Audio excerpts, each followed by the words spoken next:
Welcome everybody, Doug Schakel here. I want to thank our viewers and subscribers to our YouTube channel. Just last July, 11 months ago, we introduced the triangle zone offense, and it's met with a lot of success along with several other videos that we've filmed since then. We've had, in the last 11 months, we've had over 51,000 views from coaches from all 50 states in the U.S. and over 130 countries.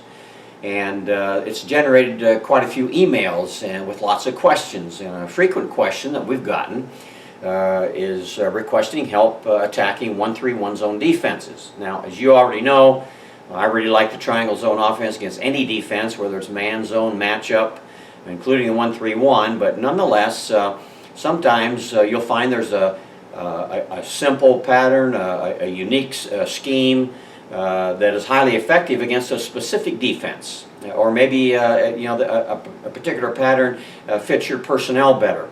I have a unique attack scheme against the 1-3-1 that we use to supplement our triangle zone offense, and we're going to explore that approach tonight. It's an alternative offense that has a quick strike component. It's a simple continuity on top of that if you need that continuity. Interestingly enough, each time we've run this quick strike 1-3-1 offense, we've driven our opponent out of that zone. So without any further delay, let's go to the basketball court and we'll take a look at our attack against the 1-3-1 zone. Well, here we go on the floor at Johnson County Community College, and I've got some former players. I got one of our assistant coaches, I got a guy from the scout team. They're going to help us today with this 1-4 attack against the 1-3-1 zone. Guys, come on out and take those positions. I talked to you before. I want to apologize in advance. I don't have enough people to put a defense on the floor, and we won't leave those cones or those barriers out there for the whole time. But I want to kind of give you an idea of what we're looking at with with that 1-3-1 zone. So in this situation, we've got a couple of quick hitters, and there's an inside option and there's an outside option. Of course, they can be run to the inside option can be run to the right side or the left side, as well as outside option can go right and left. So it kind of gives you four possibilities here. And usually the defense will kind of dictate where we're going to make the pass anyway. What we try to do on one of our first trip down the floor is we'd like to go to our inside option. And so I'll talk these guys through it. They're going to learn the offense at the same time that you coaches are learning it here in the video. All right, so we come down the floor facing a standard 1-3-1. We're going to go inside option this time, and here's what's going to happen.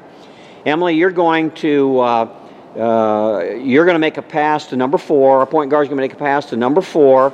Now, on that pass, Emily, you're going to slide straight across the floor to a guard position, about right there. Okay, and up a little closer. Get yourself closer to three-point range. Okay, so you're going to be in that position right there. On that pass, number 2, Brody, you're going to come across and fill the other guard position.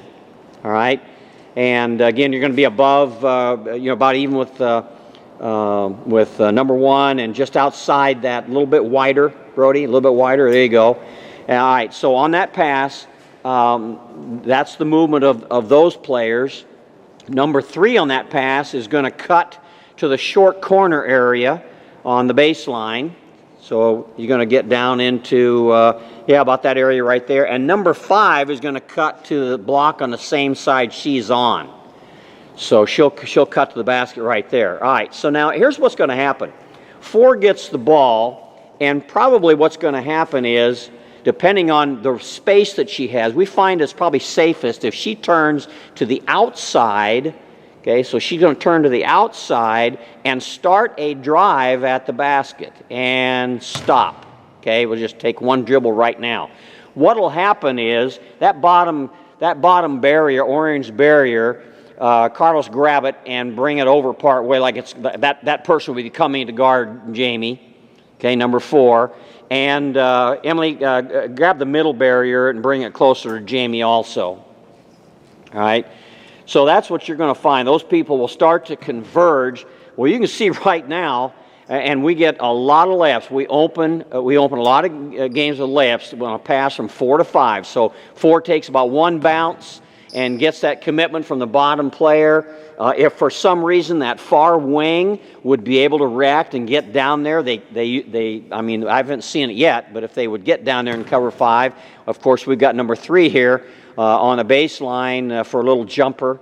And again, it's a quick hitter kind of a situation, and so that's inside option. Now, if for some reason inside option wouldn't work, then let's say that either Jamie, number 4, still has the ball, or maybe she did pass to Carlos because somehow 5 wasn't open. But in either case, what we're going to do is we're going to turn around and deliver the ball. In this case, Sandra, run up and grab that barrier and bring it down by you. And Emily, go up and get the other point guard and bring it over towards you. Because that's kind of the way they'll shift, all right? And so what Jamie's probably going to do is, remember now, number 2 is moving over here on that pass inside, and so another really good situation is 4 passing back to 2, stop right there. Now, you've got the defense in really a lot of trouble. I mean, we already put them in a lot of trouble with that first move. Now we got them in a lot of trouble. If this kid's a good three-point shooter, which number 2 happens to be, he's going to knock down that three-pointer, and we've got great board coverage. Take a look at it. We got 3, 4, and 5 in position to get offensive rebounds. And let me mention something. Sandra, go ahead and do what you just started to do right there. We talk to our players a lot about offensive blockouts. Now, we want you to block out, on defense. Now, number 4 is probably going to get blocked out by the barrier, that barrier that she has right there. But what I would like then is for number 3 to come in and block out the barrier in front of Jamie. So right back there. All right. So shot goes up, and we've got 2 players with inside position, and we would have number 4 probably. Read it. She probably would slide toward the baseline actually, because 60% of all misses come to the other side, and so she'd be in a position. But I'm telling you, we get beautiful board coverage in this situation right here. Okay, go ahead and move the barriers back into a standard 1-3-1 position, but I want you guys to return to the spots you were just in. Okay, so Jamie, give the ball back to Jamie where she was down there. Okay, Carlos, number 3 is down there, and Sandra, you're down at the that low block area. Okay, so let's say that indeed we threw the ball to Brody. Number 4 passes to 2. Now again, if you remember, the wing that's closest to him now isn't going to be there. That wing is going to be down by number 5. I'm trying to get down to number 5, and so he's got a great opportunity to shoot. Well, the second thing that he could do is, of course, drive. Bring the barrier, Sandra, back down by you. Bring that wing. Yeah, bring it back down by you. Sorry, again, we don't have a defense. It's tough in the summertime to get 5 people sometimes to do these things. So Brody comes in on a drive right now. He's penetrating toward the basket. Well, again, if that bottom barrier by Sandra starts to come up toward to honor Brody, then he's just going to throw a little baby lob for Sandra right there. Again, he might have... you've got that bottom defender is going to be scrambling back to get to that side. And then the other thing we'd like to do, Jamie, number 4, is that this wing behind you, when the ball goes that side, that wing's going to drop down. But go ahead and bring it down. That one, yeah, that wing's going to drop down. But you're still going to be in front of it, and we would look to block that one out. Almost post up on it as Brody's driving. And so once again, you can see that we can really put a lot of heat on this defense, and you can see why it has such a quick strike nature right here. All right, let's do this. Brody, I want you to back up to the guard position with the ball. All right, now, number 3 has, let's say that 4 passed it out to, and again, we could have passed down here to 3. Go ahead and throw it to 3. And Carlos has the ball, and he threw the skip pass out to Brody. I just want to show you, what the possibilities are right there. All right, so again, another thing that could happen right here is the point defender rushes over toward number 2, and then Brody has to do is maybe he starts his drive, returns the pass to number 1, who spots up for a 3-point possibility, or has that possibility for driving to the basket and dish off to somebody. Now, what we do is that anytime the ball is skipped off to that opposite side, number 3 has a choice of doing one or two things. He can stay on the baseline. He can widen out. In fact, he get farther out than closer to the corner. Back up. Yeah, you could back up right in there. Or he can flash after that ball's returned to number 2. Carlos, flash into the high post, right to the high post, straight to the high post. All right, stop right there. So again, and get on the free throw line. Get on the free throw line. I'm probably right in the middle of it, to tell you the truth. Right in the middle of the free throw line, right there. So that middle defender is going to, he's going to occupy that person. Sometimes that middle defender wants to get down where we've got him outnumbered so badly. So Carlos, move that middle defender right by your foot. Move it down, about 6 feet closer to the basket, and just stop it right there. So that person in that 1-3 is trying to get back and help, and all of a sudden you've got number 3 open at the basket. So you're in a tight 2-1-2 formation. All right, now from this position, we'll talk about this later about the continuity, we can actually play in this formation against that 1-3-1 with some nice ball handling and clever movement of the basketball. We can get some really easy scores, get some great offensive rebounding.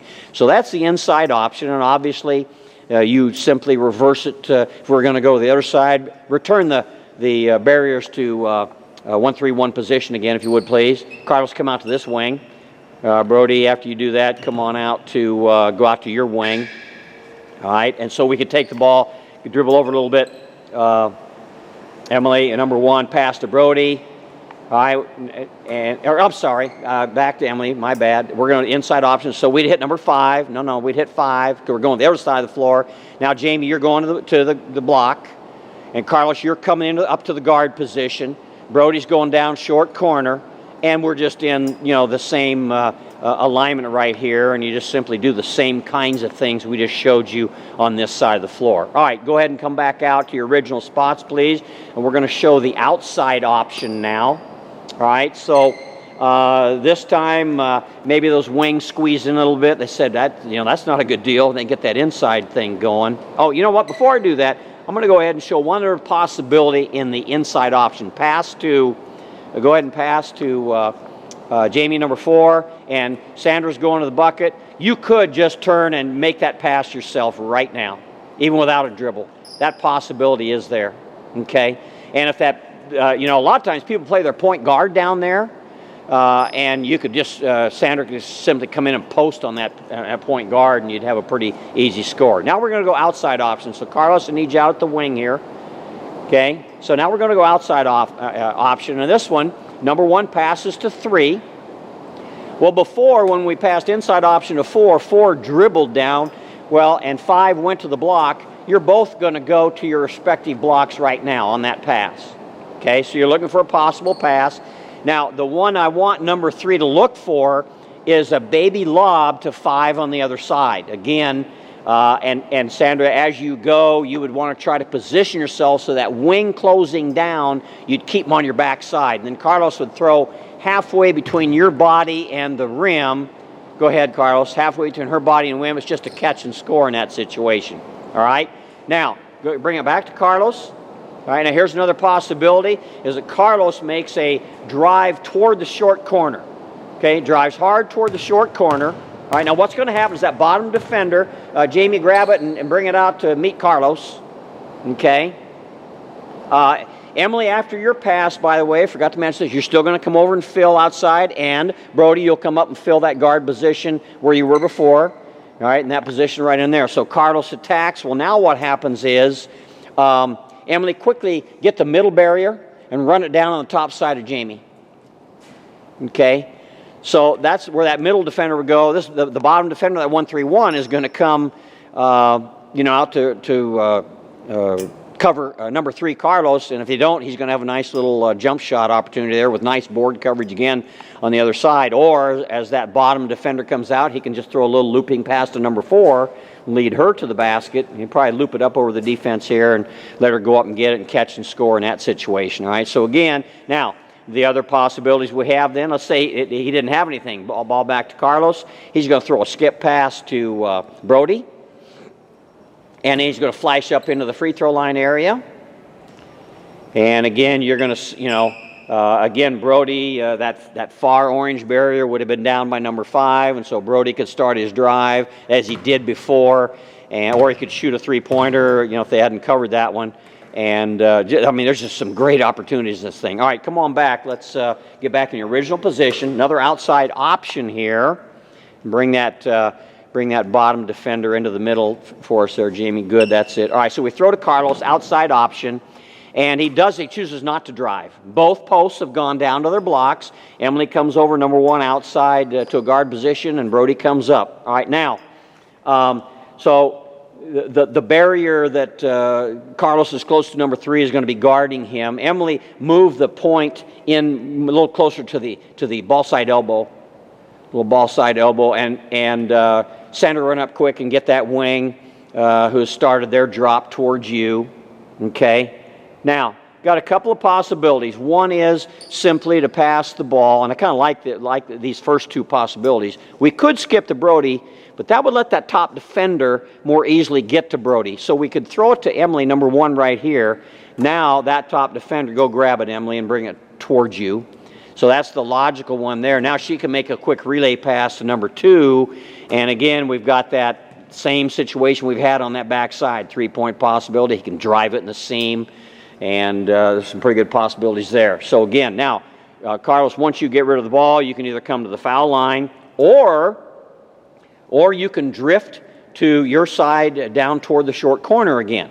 You can do either one of those, all right? We like to have number 3 a lot of times go into the free throw line because it occupies that middle defender. But sometimes as a change of pace, because that bottom defender is trying to get over to number 5 so quickly, we like to let 3 drift down to the baseline. As you know, that's a possibility. All right, ball back to Emily. Same positions again, guys. And we'll show you. Go ahead and put the defense back where they're supposed to be. All right, this time, Emily, you go ahead. You're going to pass to Carlos off and move over here. Brody comes up. 2 posts go down.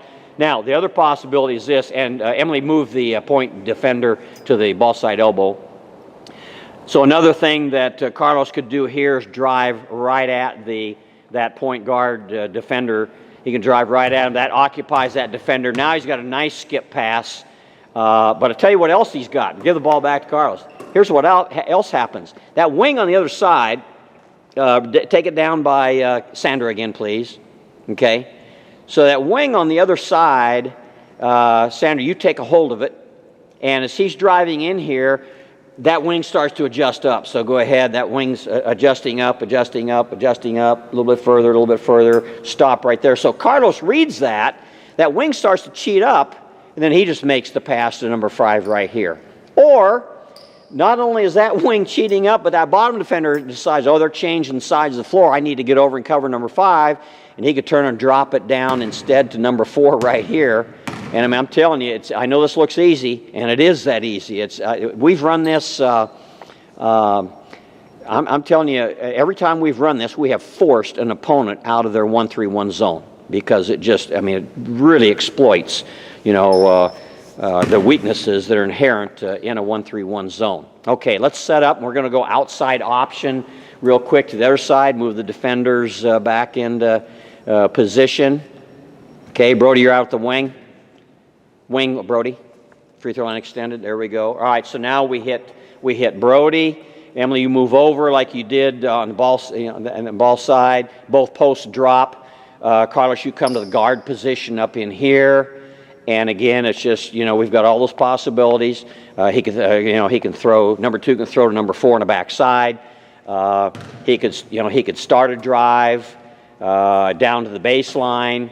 And again, openings will be created there, or it go back and he can start a drive toward the top defender, and now he can again he may hit Carlos, but the other thing that may happen is that he may be able to drop it back to number 5, or he could drop it across to number 4, and of course he can go ahead and hit number 3.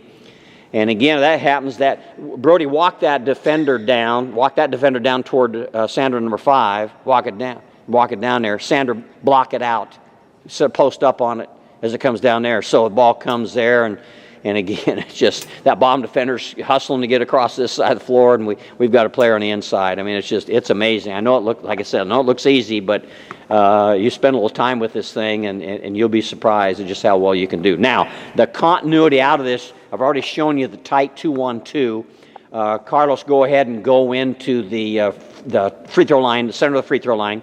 And Emily, go ahead and come across to this guard spot. We'll pretend that we you know, we had run something to this side, and we ended up in this tight 2-1-2. All right. Now, the other possibility is, and this may just depend on what your personnel is, but you could, if you wanted to, depending on the kinds of things this 1-3-1 zone is doing. I mean, there's a lot of things they can play. A straight zone, they can trap corners only, they can random trap, they can play in passing lanes, they could match up out of this. You know, a lot of things that they could do. And if they put a lot of heat on and they're really making it difficult for the guards and everything, this is a tight four corners is what we call right here. You see, you can imagine the four corners we're talking about. We can also go to a spread four corners in which the two posts now would spread to maybe all the way out, go ahead and spread all the way out to the three-point line posts. And so again, it depends on your personnel. If you've got, you know, typical post players, maybe you don't want them. These two girls can shoot three-pointers, so that's no problem for them. And these two guards up front would spread out also. And they go closer to the half line.